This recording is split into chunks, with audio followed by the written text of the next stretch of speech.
Shalom saudara-saudari yang dikasihi Tuhan Yesus. Renungan kita terdapat dalam Injil Markus pasal yang keempat, ayat yang ke-35 sampai yang ke-41. Tema renungan pagi ini, angin ribut diredakan. Markus pasal 4 ayat yang ke-39 yang menjadi landasan renungan saat ini. Berbunyi demikian. Ia pun bangun, menghardik angin itu dan berkata kepada danau itu, "Diam, tenanglah." Lalu angin itu reda dan danau itu menjadi teduh sekali. Mengajar menjadi salah satu kegiatan Yesus selama ia ada di dunia, dan para murid setia menemaninya. Setiap pengajaran yang Yesus sampaikan kepada orang banyak dengan perumpamaan, kepada para murid Yesus menjelaskan setiap perumpamaan yang sudah ia sampaikan sebelumnya kepada orang banyak. Sebagai seorang guru, Yesus adalah pengajar yang baik dan ingin para murid mengerti dan memahami firman Tuhan. Peristiwa angin ribut diredakan menjadi satu momen para murid diuji. Apakah selama mereka bersama Yesus dan melihat apa yang sudah Yesus lakukan selama mereka bersama-sama dengan Dia, mereka sungguh percaya kepada Yesus. Keinginan Yesus untuk berada di tempat yang tenang, untuk beristirahat dan mengambil waktu doa, sehingga ia mengajak para murid untuk menyeberangi danau.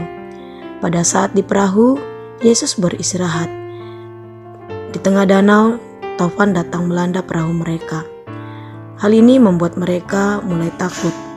Mereka khawatir dengan kondisi perahu yang diombang-ambingkan taufan.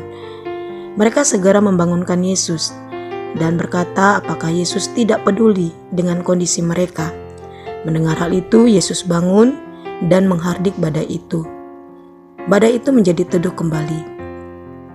Yesus menegur mereka karena tidak percaya kepada Yesus, dan mereka menjadi takut dan masih terheran-heran atas apa yang terjadi. Saudara-saudari yang dikasihi Tuhan Yesus, sampai di mana tahap kita saat ini percaya kepada Yesus? Masihkah kita melakukan hal yang sama seperti para murid? Sudah melihat apa yang telah Tuhan lakukan dalam hidup kita, kita masih ragu dan tidak percaya. Para murid bersama-sama dengan Dia, bisa dikatakan 24 jam mengikuti Dia, dan melihat semua apa yang sudah Ia lakukan, tetapi masih ragu. Badai dalam hidup kita pasti ada, tanpa terkecuali kita sebagai orang percaya. Yang menjadi pertanyaannya adalah, bagaimana kita merespon badai itu? Ketika kita terlalu berlarut-larut terhadap badai itu, kita akan lupa bahwa ada Tuhan yang bisa menghentikan badai tersebut. Yang Yesus inginkan adalah ketika badai itu datang, kita tidak takut, melainkan kita percaya bahwa Yesus mampu menolong setiap persoalan hidup kita.